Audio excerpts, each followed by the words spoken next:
All Hit Radio.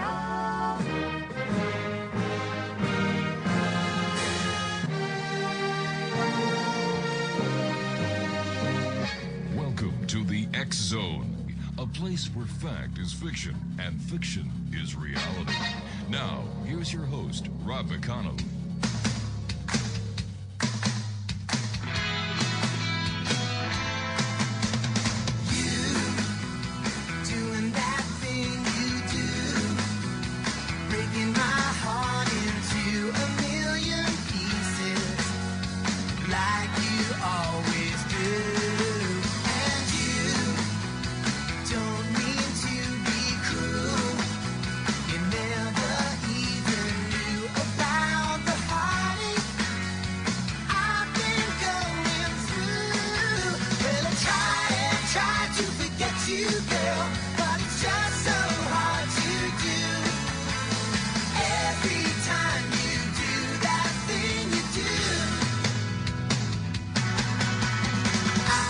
And good evening, one and all, and welcome back to the X Zone. I am Rob McConnell, and for the next 2 hours, I'm your host and your guide as together we will cross these time-space continuums that I call our traveling way, our traveling highway to the X Zone. The X Zone is a place where people dare to believe and dare to be heard. It's a place where fact is fiction and fiction is reality. And the X Zone comes to you Monday through Friday from 10 p.m. Eastern until midnight, right here on the X Zone Broadcast Network, Talkstar Radio Network, Mutual Broadcast Network, and in the province of Ontario, the northern tiers of the state of New York and Pennsylvania, on your hometown radio, Classic 1220 AM, that's CFAJ, right here in St. Catharines, down the street from us. And they stream us as well on Classic 1220. .ca. As you know, this is the X Zone, where we explore the stories and journeys of remarkable individuals making a difference in our world. Well, this evening we have a truly inspirational guest with us, Lynn Monet. As a death doula, nurse, and author, Lynn combines her medical expertise with deep compassion to guide individuals and families through one of life's most profound transitions. From navigating the emotional landscape of dying to offering support at the end of life, Lynn's work is invaluable.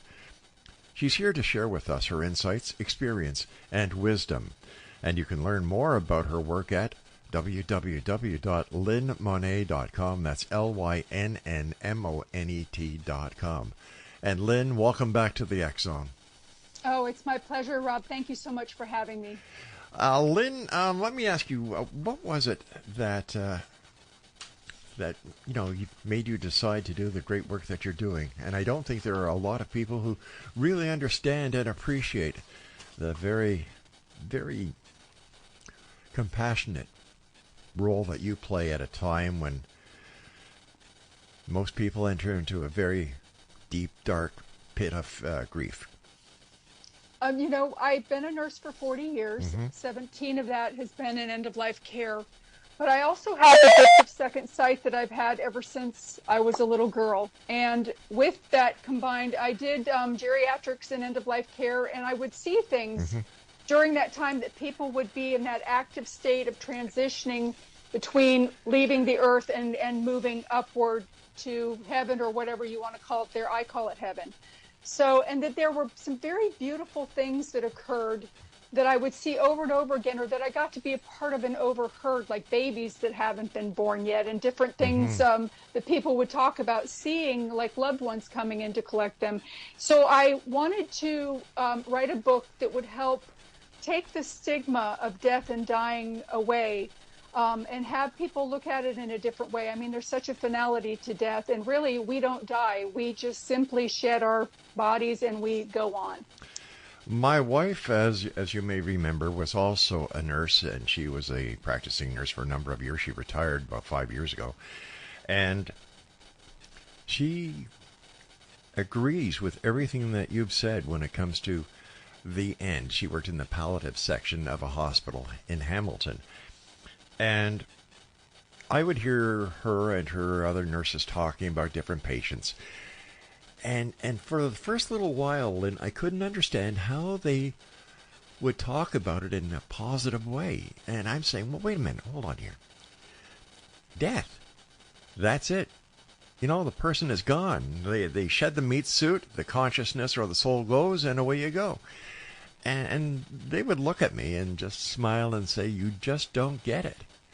And I said, please explain it to me then.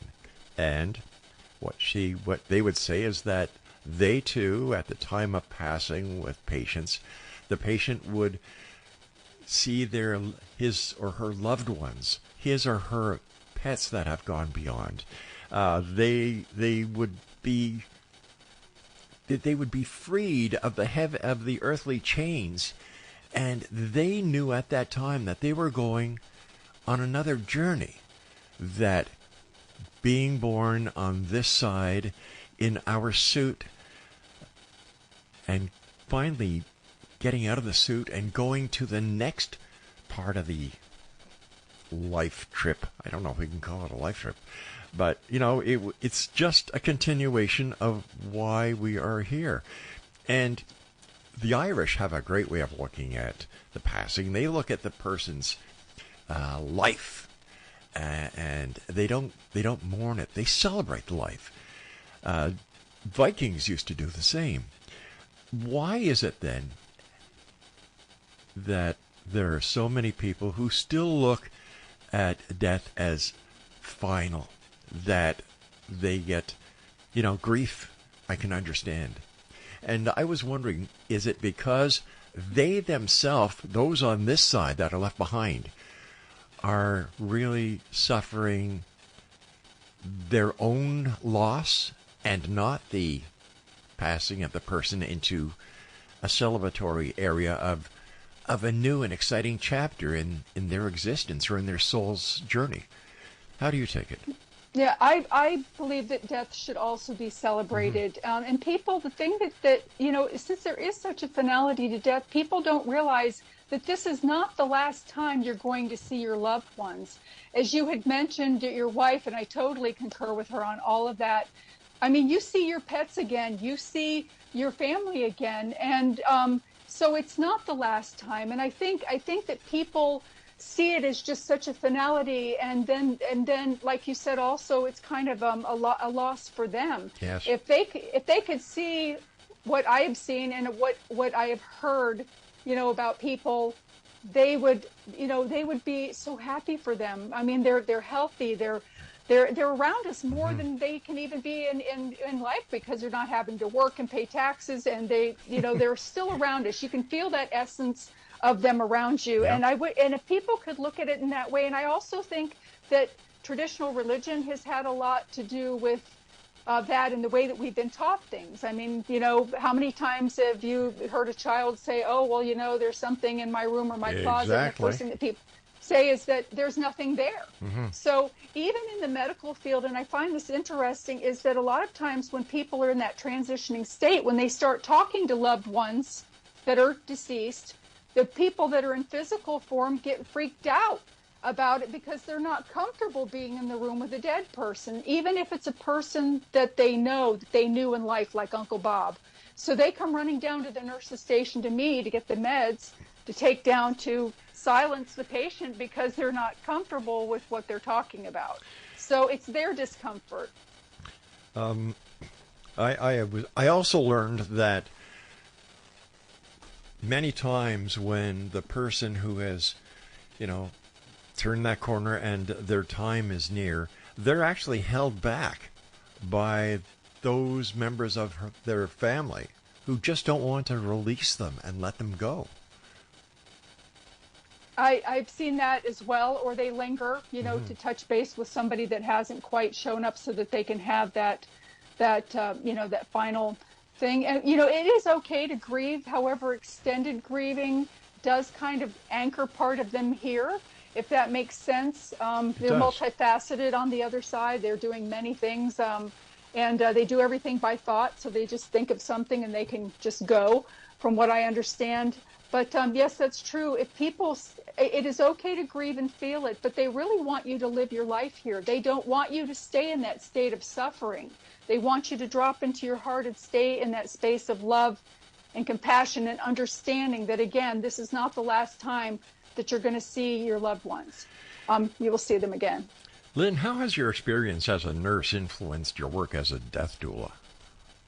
Oh, wow. Because I've seen so many wonderful things, and because I'm very comfortable with talking about death and the act of dying and with people, that to engage with them on another level and give them comfort and having them look at it in a different way, and also to help them navigate, when somebody's passing, it's very easy to get taken advantage of. So I even help them with like the end of life planning and their end of life directives and that sort of thing, so that they have everything in place.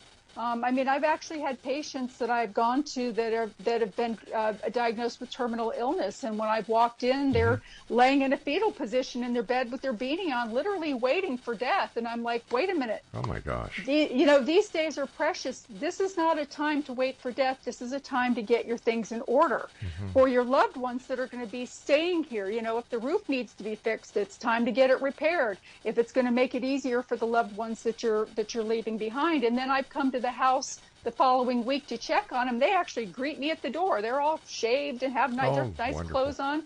So it helps to have them look at it in a different way. That light bulb kind of goes on for them when they realize that it's not. And also sharing with them the stories of the loved ones coming in, and then they share back and they're like, I saw my parents, and I know my parents have been passed away for years, but I saw them just the other day, and it made me feel happy. Then it makes them realize that there is life after death, and that it's not something that you're just gone type thing. So it brings them comfort that way. Lynn, I've got about a minute before I have to go to our first break, and I was wondering if you could explain what a death doula is and what services that you provide for those who may have been hearing the term death doula for the very first time listening to us tonight. Yes, it's basically a death midwife is another word for it. As a midwife brings in babies, a death doula helps people go out. And the services are also end-of-life directive planning, can help you with the difference between healthcare power of attorney and power of attorney, and give you a lot of tips like how to do that for free. How you do it yourself so you don't have to pay an attorney, and that sort of thing, and kind of getting the family on the same page and bringing them all in together to help make decisions and even patch up relationships and that sort of thing. And so we do a lot of things. We're a huge support system, not only for the patient, but for the family too. So basically, you are an end-time guardian angel.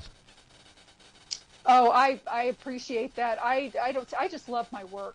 I love connecting with people, and and I'm still connected to a lot of them even years after their loved ones have passed away, just because we built that rapport type thing, and they check in with me every once in a while and kind of update me on what's going on in their life. So I love that.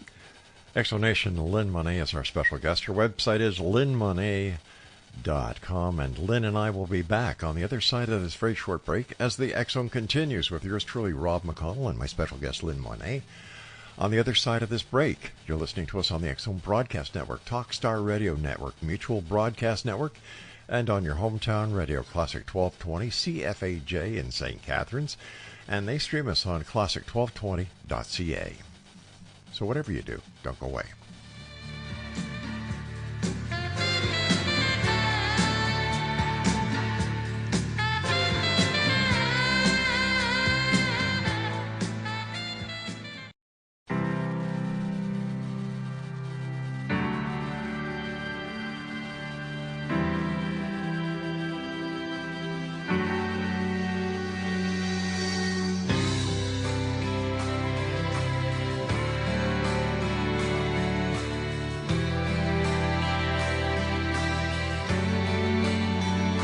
Said I was in my early 40s with a lot of life before me, when a moment came that stopped me on a dime. I spent most of the next days looking at the x-rays, talking about the options and talking about sweet time. I asked him when it sank in that this might really be the real end. How's it hit you when you get that kind of news. Man, what'd you do? And he said, I went skydiving, I went Rocky Mountain climbing, I went 2.7 seconds on a bull named Blue Manchu, and I loved deeper, and I spoke sweeter, and I gave forgiveness I've been denying. And he said, someday I hope you get the chance to live like you were dying. Welcome back, everyone. This is the X-Zone, and we're coming to you on the X-Zone Broadcast Network, Talkstar Radio Network, Mutual Broadcast Network, and throughout the province of Ontario and the northern tiers of New York and Pennsylvania on your hometown radio, Classic 1220 CFAJ AM, and they stream on classic1220.ca. Lynn Monet is our guest. Her website is lynnmonet.com, and that's LYNNMONET.com. And we're talking about death. We're talking about what it's like to be a death doula, and Lynn has also written a book that we're going to be talking about. And again, Lynn, thank you very much for not only coming here and talking to the audience, but for those many hearts that you've touched over the years and who may not have had the opportunity of saying thank you. I would like to thank you for them. Oh, thank you so much for that. It warms my heart. Thank you so much. You know, as you were mentioning before about grief, a lot of times people miss a very, very important time when that person is in that state of transition, and I'm sure that your wife will back me up on this. When they start into that state of transition, the patient, their filters start to efface, so they have the ability to hear the telepathy from the other side, which is how our deceased loved ones communicate on the other side as they start coming in. And they also have the ability to hear the people speaking in human form. And a lot of times people miss an opportunity to actually speak to loved ones that have crossed over through the person that's passing in that moment because of their grief and their fear of even having a deceased person in a room. And I have a story that I would love to share with you, if that's okay. It is totally fine. Thank you for sharing this with us. Okay, I had a patient that was totally blind, and I mentioned this one because a lot of times the medical field will say that it's hallucinations that they're having, or that it's a death thing that happens, and I don't believe that because I've seen the angels and loved ones come in for people. So I had this client named Edna that had been totally blind for 10 years, and she'd been on my unit for about 2 weeks, and her son and daughter come to the nurse's station, and they say to me, Mom's talking to people in the room that aren't there. Well, I kind of expected that, but to comfort them more so than her, because I knew she was fine, I offered to walk down to the room with them to check on their mama and see if she needed anything. And when we stepped into the room, Edna was sitting at a slant, and she was reaching up into the sky as if she was being handed something very, very delicate, and she was smiling. So she was very happy with what she was receiving. And I said to her, I said, Edna, who's here? And she immediately said, George. And her daughter turned as white as a sheet, and she had to sit down. And she said, George is my father, and he passed away X amount of years ago. And then Edna, my client, spoke up and said, and he's glad that you're taking good care of Pixie. Pixie was Edna's poodle. When George passed away, the son had to take possession of Pixie that was still alive, like 15 years old, but still alive.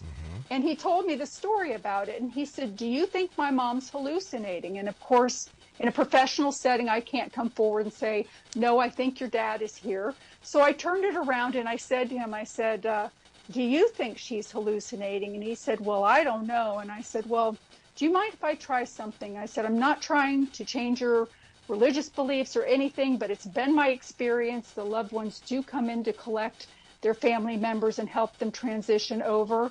And he said, okay. And I asked Edna, I said, Edna, can I ask George a question? And she nodded her head yes. And I said, what color is your son's shirt? And Edna said, yellow.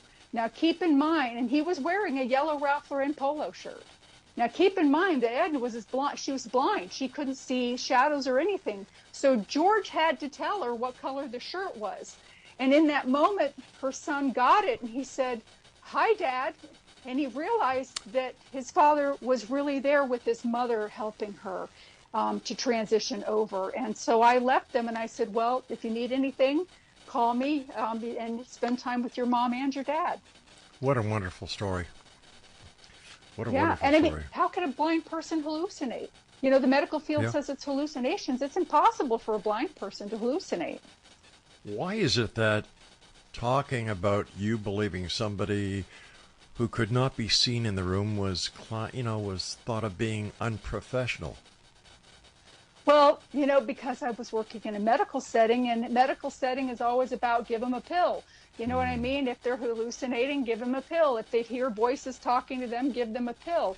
And so you just can't come out and engage with them and validate what they're seeing. Although I had a couple of patients that I did because they were totally sane and seeing things, and I was seeing the things at the same time. And I have another story about that we might want to tell on the next part to kind of bring that home as well.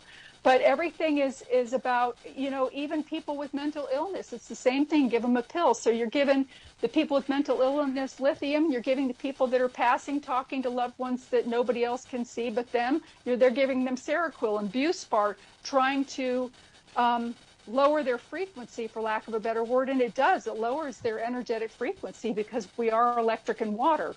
So, and then we're inside of these meat suits. So, and everything is energy. So, you know, I can't come out and say, no, you're really seeing something, and have a patient say to the doctor as he's prescribing her something that will help them not see things, and say, well, the nurse said that she can see it too. Yeah, you know what I'm saying? I truly do.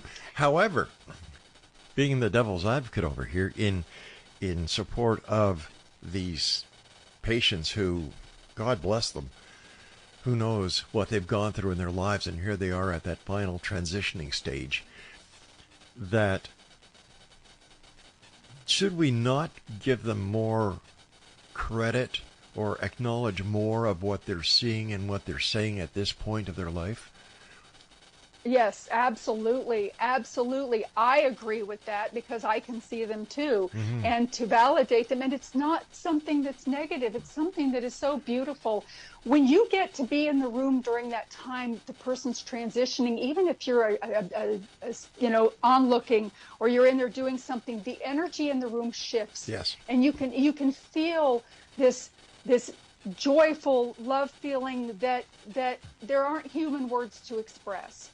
Because it's otherworldly in a good way. It's coming from the other side, and it's invigorating, and you can see movement in the room sometimes as well.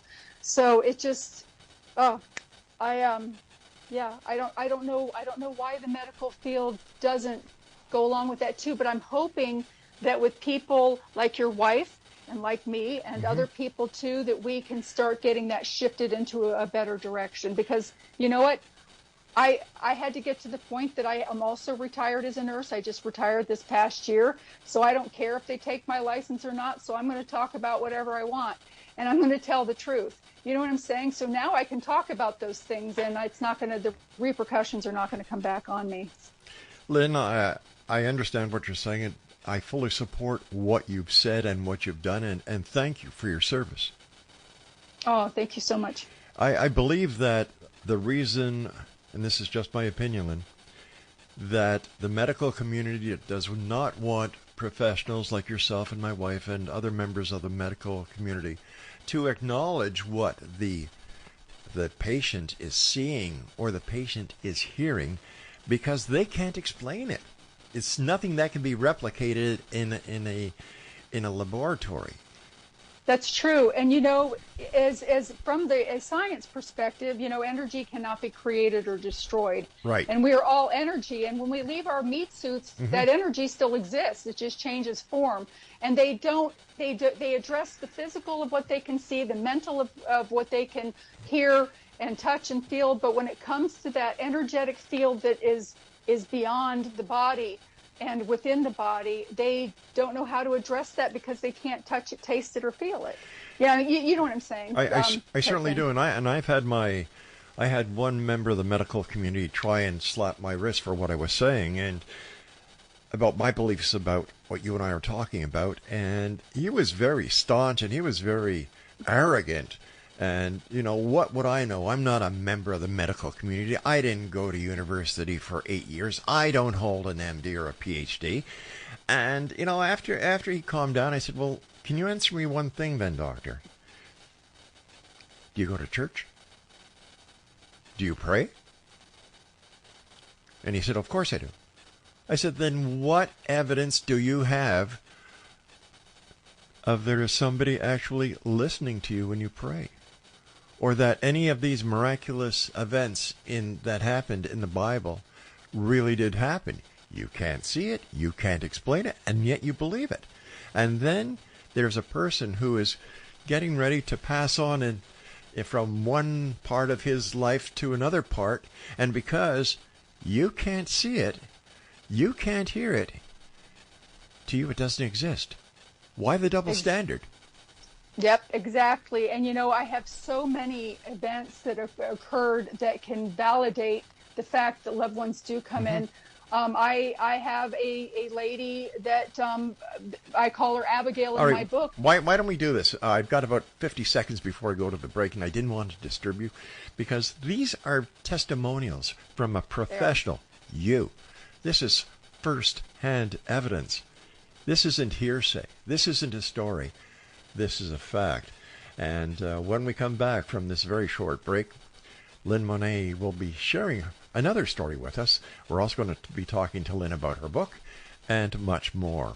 Are you a skeptic or a believer? Send me an email, xzone@xzoneradiotv.com.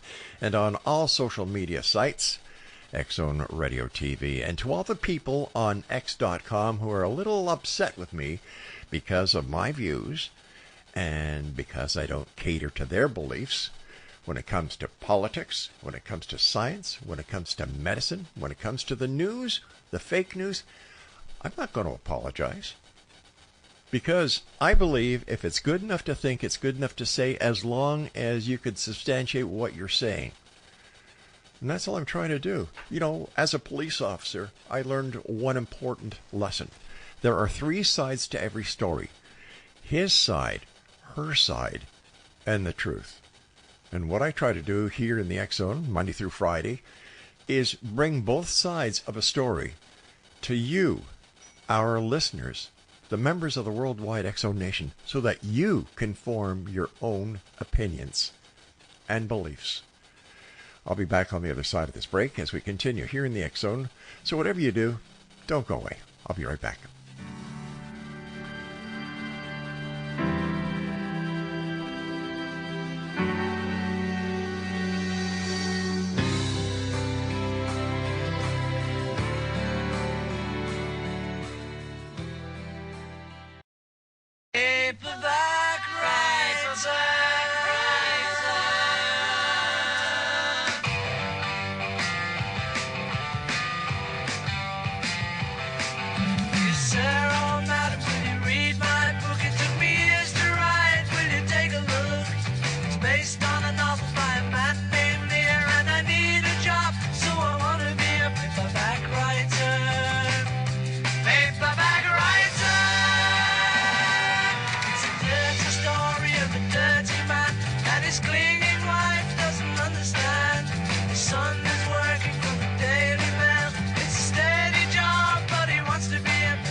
And welcome back. Lynn Monet is our guest, www.lynnmonet.com. And we're talking about death, we're talking about dying, we're talking about the transition from this reality to the other side and how it has been witnessed by members of the medical community, by family members, by friends at the time of passing or that close time to passing.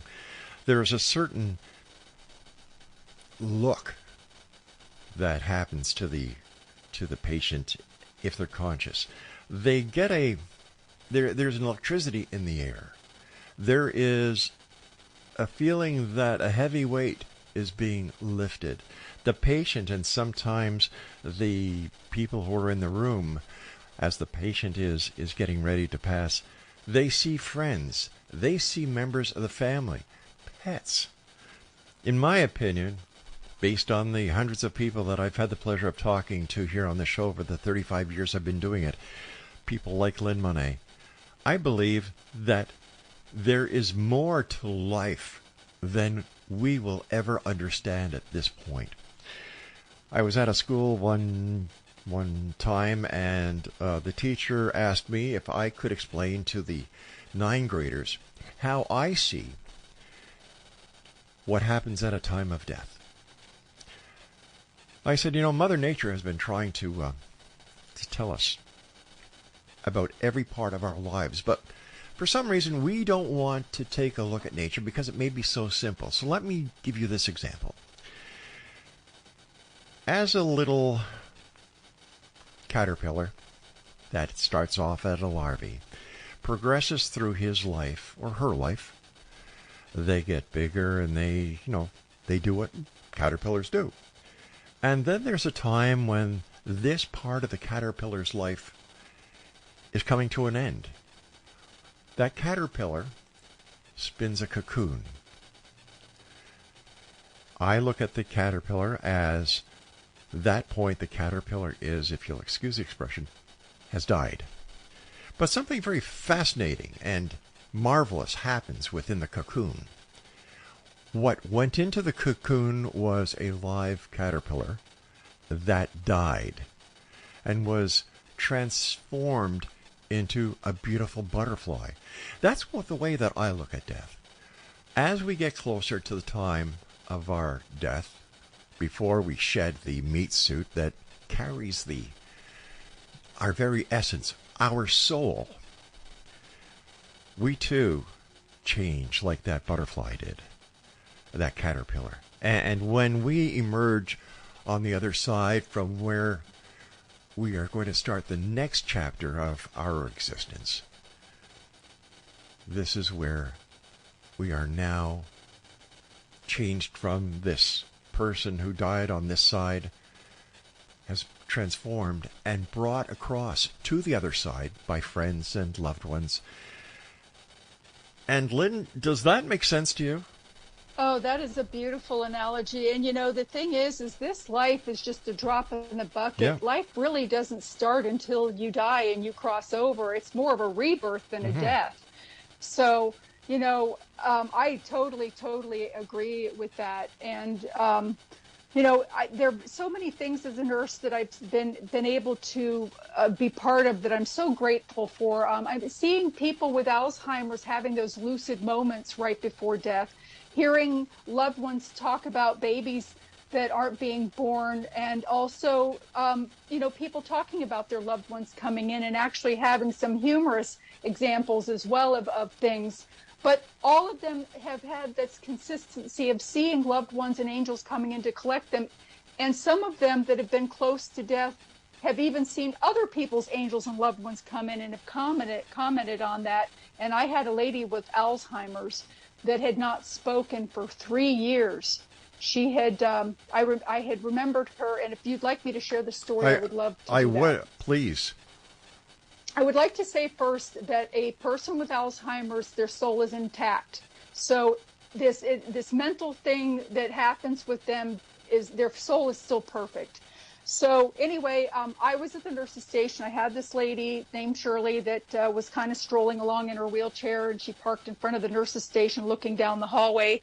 And I remember her years before, because I had worked at this facility for almost 10 years, but I remembered her when she would come down as a volunteer and pass out the mail and pass out magazines to people. And she was very pleasant, but she had been on the unit for several years, and she had not spoken one word in 3 years.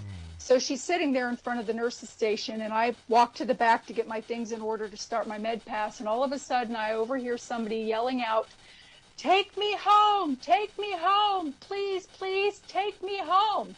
And I immediately come out of the nurse's station looking to see who it is that's yelling in the hallway, and I'm looking down each hallway, and I didn't see anybody, and there's Shirley sitting there in front of the nurse's station, just sitting there.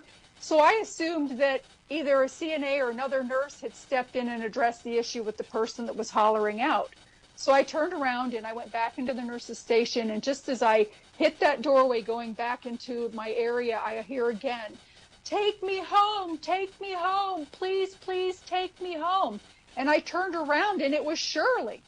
Shirley was sitting in her wheelchair, and I walked over to her and I said, Miss Shirley, I said, who are you talking to? I mean, I was surprised to hear her voice. I hadn't heard it in 3 years. And I'm like, who are you talking to? And she's pointing down the hallway where we had a client that was actively passing. She was in the room that was the first door on the right as you went down the hallway, just past the nurse's station. And Shirley is pointing down the hallway, and she says to me, look at the angels. Aren't they beautiful? And I looked, and of course I didn't see anything, but then I looked again, and I could see them bulging out of the wall into the hallway of this woman's loved ones and angels that had come to collect them. And Shirley could see them too. And she continued to call out to them, take me home, please, please take me home. God, so even in her situation, she could see them, and it hit a part of her soul and her memory that, she didn't forget, and she knew what they were. So, and it touched my heart so much. And she was right. And that lady passed away about an hour later, and Shirley herself passed about 3 months later. And a lot of times they'll start talking about seeing loved ones even as much as a year in advance before they pass away. I mean, I've had people talking about their parents and so many other things. And I would love to share more stories with you if you like. Sure. Go. I'd like to share something with you first. My dad, God bless him, he's 96 years of age. And my mom passed away during COVID. So Dad went home for a while, but he just couldn't handle the home by himself, and he's a very stubborn Irishman. And God bless him, my brother did his very best. My dad lives in Montreal, and my wife and I get down there as often as we can. And it came to the point where Dad kept on falling. He wouldn't use the walker, and he had to go into a home. And the other day I called him up, and, I must say, since he's been in the home, he's made new friends, and his mental attitude, as well as his joie de vivre, his love for life, has come back. And I said, so what's new, Dad? He said, nothing. I had a good breakfast, and we were talking. And he said, yeah, I was walking by the window, and I started talking to your mother. And I said, okay, Dad, what do you and Mom talk about? He says, well, we talk about what I could have done better in my younger years, and your mother was telling me about the things that she could have done in her younger years. And I said, well, Dad, how often do you talk to Mom? And he says, well, she comes around 10 o'clock every night. And he said, you believe me? I said, yeah, I do, Dad. He said, well, thank you for believing me. Thank you. And the next time I see your mother, I'll tell her that you're doing fine. And I said, Dad, I know for a fact she knows, because she visits me as well. And I believe that if people opened their heart and they weren't so skeptical, that they would be able to see, hear, and understand much more. And like you and I both know, that life is never ending. That is so true. That is back into something that parallels also what your father was mentioning. I had, and if you'd like, I'll share this story with you too. Please do. Okay. I had a lady named Abigail. She had come to the facility that had 3 levels of care, and I was in the skilled unit, which was the last level of care, because of her husband's health. And they had no children. They were both only children, so all their relatives were passed, and so they only had each other. And she fell and fractured her hip. And when she was on the unit, I got to build up a rapport with her, and I went into her room one day, and she was upset, and she said, Lynn, she said, do you think I'm crazy? And I was teasing her because we had that rapport, and I said to her, I said, define crazy. And I'm kind of smiling at her. Sure. She says, no, I mean crazy. And I said, well, no, of course not. Why would you say that? And she said, well, I see my parents. She said, and I know that they passed away X amount of years ago, but it makes me happy, and it comforts me when when they stop in to visit. She said, and now they're going to start me on a medication because they're saying that they're hallucinations, and I don't want the medication to take away my ability to see my parents. So fortunately, she was going to be discharged that morning. I had heard that report, and I told her, I said, first of all, I said, you're going to be discharged home to your apartment tomorrow morning. And as your advocate, you are of sound mind. You have the right to refuse. I said, I'm not going to push the meds on you if you don't want to take them. And I said, and you have that right. So, and she was happy with that. So the next day she goes home, and lo and behold, about 6 months later, she comes back on the unit. And now her health, she's got some terminal illness, and she's quickly declining from it. And she starts talking about, in addition to her parents, she's seeing this young woman with this little girl that comes to visit her in her room. And it was so real to her that she was actually sneaking cookies and cakes from the dining room back to her room in order to give to them when they would visit. And of course, this was creating a bug problem. So we had to stop her from doing that. But there was one day in particular, I was working midnights, and I volunteered to work a day shift for a friend of mine that needed the day off. Lynn, I hate to do this, but I have to take my final break. We're going to have a bit of a cliffhanger here, and Exonation, Lynn Monet is my special guest. A very special segment on tonight's show. And if you'd like to find out more about Lynn, please visit her website, lynnmonet.com. And we'll be back on the other side of this break as we wrap up this hour here in the X Zone with yours truly, Rob McConnell, and my special guest, Lynn Monet. And you're listening to us on the Talkstar Radio Network, X Zone Broadcast Network, Mutual Broadcast Network, and on your hometown radio, Classic 1220 CFAJ, streaming us at classic1220.ca. I need a job, so I want to be a paperback writer. Paperback writer. It's a dirty story of a dirty man, and his clinging wife doesn't understand. His son is working for the Daily Mail. It's a steady job, but he wants to be a paperback writer. Paperback writer.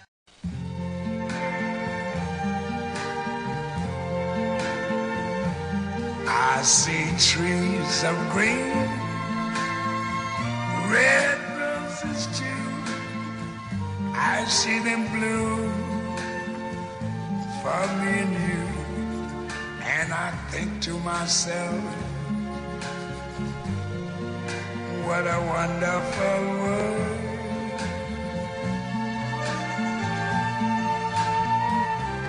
I see skies of blue and clouds of white, the bright blessed day, the dark sacred night. And I think to myself, what a wonderful world. And welcome back, everyone. This is a wonderful world, and I'd like to thank you all for joining us tonight here on the X Zone. My guest this hour is Lynn Monet, and we've been talking about death, dying, what it's like to have been a nurse that worked with people in their near-end times. We've talked about Lynn's work as a death doula, and Lynn has been sharing some wonderful first-hand accounts of what has happened in her life, and she's the author of a very exciting book. And Lynn, before we get back to the cliffhanger, tell our listeners the name of your book and where they can get it. So it's called The Colors of Heaven, Beginnings Never End. It's on Amazon. You can also get it on my website. If you get it on my website, I can personalize it for you and sign it. And I think it might even be cheaper on my website. So, however, if you do live out of the country, please order it through Amazon because the shipping is ridiculous otherwise. And I believe that you can get the shipping sometimes for free through Amazon. So outside of the USA, please order it from Amazon unless you want to pay the extra money and have me sign it. But just fair warning. I think that your signature would be well worth it. Oh, well, thank you. Lynn, please continue with that cliffhanger that we had to take before we went to the break. Okay, well, as I had mentioned, I had volunteered to work a day shift for a friend of mine, so it wasn't my usual routine, but all of the patients had come back and they'd gone, it was lunchtime, they had all come back from lunchtime, they were now settling in their rooms, and I was pushing down the treatment cart to go start my treatments, and I passed Abigail's room on my left-hand side, and she was sitting in a recliner next to a picture window, kind of like those with an air conditioner underneath, kind of like the hotels have in the United States. And she's leaning forward with this piece of yellow butterscotch wrapped candy. And I'm thinking to myself, I'm walking past, and I see this woman and this little girl standing in front of her, and she was leaning forward, offering the candy to the little girl. And I thought to myself, oh, well, how nice, Abigail's got some visitors today, she doesn't have a lot of people that come through. And then I took about 3 steps forward, and it hit me, and I'm like, well, wait a minute. Those people didn't sign in at the nurse's station. And of course, we legally have to have a head count of all the souls in the building just in case there's an emergency and the fire department has to know how many people to get out. So I stepped back and I knocked on her door frame, and she invited me in. When I entered the room, she's still sitting there with the candy extended, and there was no one there. But I could see, as energy can't be created or destroyed, I could see this waffling to the air right next to me, that I knew that the spirits were still there. So Abigail says to me, she says, I'd like you to meet my friends. She says, isn't the little girl beautiful? And I said, yes, she is. And Abigail's eyes got big. She comes forward in her chair and she says, can you see them? And I said, yes. And she said, don't tell anybody. They'll think you're crazy and put you on medication. Oh, so my here this goodness. woman, so here this woman was on all of this medication now to make her stop seeing things. And she still was seeing things because they weren't hallucinations, they were real, and she had the wherewithal to know about it, to know the difference. So she was one of them that I had this, that secret with, that she knew I could see them, and she could see them too. So that was something that was very, very interesting to me. But Lynn, also. Lynn, I'm sorry for cutting you off, but why would the medical doctors want to suppress her? She wasn't hurting anyone. They don't, like there are people who walk the streets who talk to themselves. And I wonder if they're actually talking to themselves, or is there someone there that we cannot see? Well, I can tell you this. I did do a rotation. I went back to further my degree later in life, and I had to do a rotation through the psychiatric wards for my psych class. And walking through that facility, I mean, there are so many people in there that are diagnosed with schizophrenia and things like that, that are empaths. They are actually hearing angels and things speaking to them. I had for instance, that is kind of going off kilter of this beautiful story about things that I actually saw a girl that had attachments on her, and that was leaving claw marks on her, for that matter. And the medical facility claimed that she was self-inflicting those, and she wasn't, yeah. So I mean, a lot of people in those mental facilities aren't mental. You know what I'm saying? They are actually gifted, and they are seeing things that people can't see. They're vibrating at a higher frequency than other people, and they're able to see the things that are paralleling us in the lifetime and the loved ones that come through, because they're of a higher dimension. Lynn, because you are so empathic, what is it like for you or any other member of the medical community that deals like you do with people at the end of their time when it comes to a child? Oh, wow. I have not had to deal with the child because I was doing geriatrics and that type of end of life care. I cannot imagine. I know that for instance, my younger sister was murdered and passed away, and I remember seeing her with that as well. But the children, from what I understand and what I've been told by other people that do take care of children, is they talk about the Rainbow Bridge. They also talk about, seeing people come in as well. And even though they're upset during some of the transition, a peace comes over them finally, where they're letting their parents know that they're going to be okay and that they're going to see them again as well. So, and again, you're going to see them again. This is not the last time. It's kind of like they're going on a long vacation and you're going to catch up with them later on, or they move out of the country, and if you have the ability to sit quietly and listen, you might be able to communicate with them through telepathy, and you'll know that they're not really gone. So I hope that brings some comfort to people. How do you think that the new advances in science, especially in quantum physics and quantum mechanics, will be? Do you think that these sciences will be used to help better understand the end times? I hope so. And I'm glad that they're becoming more popular. I mean, there used to be more of this small group, and they were considered the weirdos. Mm-hmm. You know what I'm saying? But now they're expanding, and more people are becoming aware of it. And I think some of these new younger doctors that are coming in are a little bit more open to it than the hardcore staunch doctors, that have been in practice for many, many years and are older, because they're still of that frame of mind that, yes, those things are oogie boogies, those things aren't real. Mm-hmm. And, I find myself even talking to a person that has been diagnosed with terminal illness, or they're in that transition state, when you start talking about things that have to do with death and dying and those sorts of things, they're actually interested in talking about it. Most people are like, oh, well, don't talk about your death, Aunt so-and-so, you're going to be fine. But really, they do want to talk about it. So, and they like sharing some of the beautiful things, and some of the things, as I had mentioned, when they're in that state of transition, because they can hear the telepathy with the filters effacing of the people that have crossed over, and they can also hear the human speaking.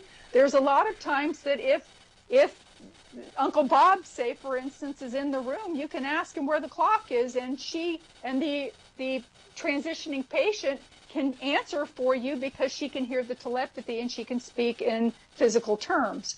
So, and people miss out on that. So, a lot of times that you can have that communication with them as well. There's so many things that people miss because of their fear. They've been taught to be afraid.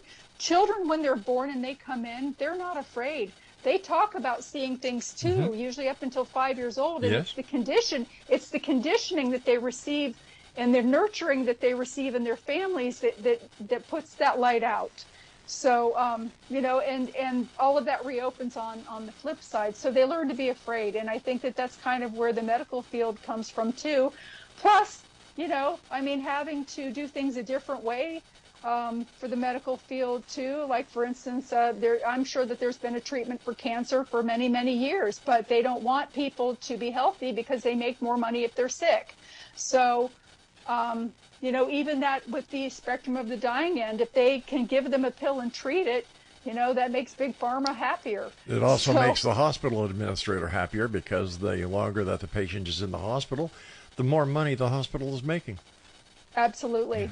It's a horrible way to look at it, but that's the fact. Lynn, I've got about 2.5 minutes left before I must say so long for tonight. As always, thank you so much for joining us. Please come back soon. But what are your final thoughts in the next 60 to 90 seconds that you would like to share with the X-Zone Nation? If your children come forward saying that they're seeing something, believe them. Please don't tell them that they're not real, and that just because you don't see it doesn't mean that it's not there. So so ask them, so mm-hmm, what are you seeing? And engage with them a little bit, and try not to show your discomfort with it, because then they'll grow up unafraid, and then on the flip side, death won't be so scary for them. Death is not scary for me. I know where I'm going. I've seen where everybody else goes. And it's not about religion, people. I've seen Catholics, Jehovah's Witnesses, Jewish people, Baptists, and I'm telling you, the same thing happens. The loved ones come in to collect them. So it's not a religious thing, and we're going to cross over and you're not. I have a friend in Montreal. His name is Gus Ackerman, and he once told me, he said, Rob, we're not here for a long time. We're here for a good time.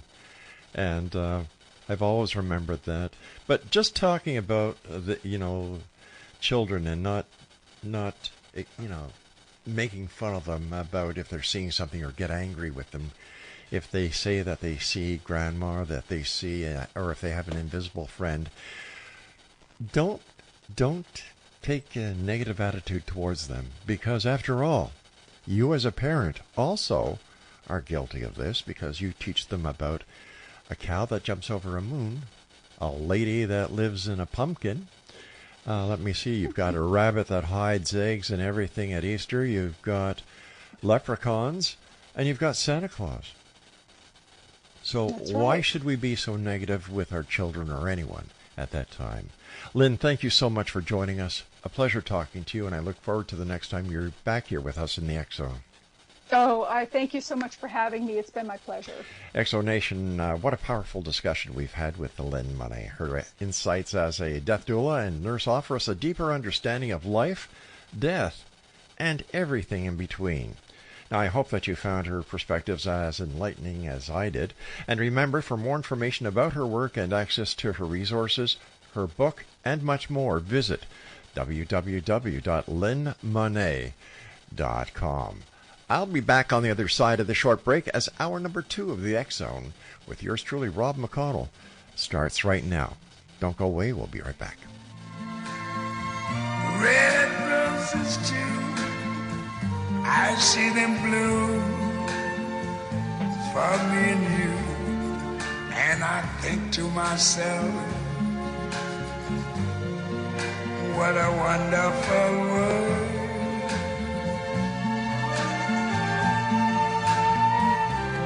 I see skies of blue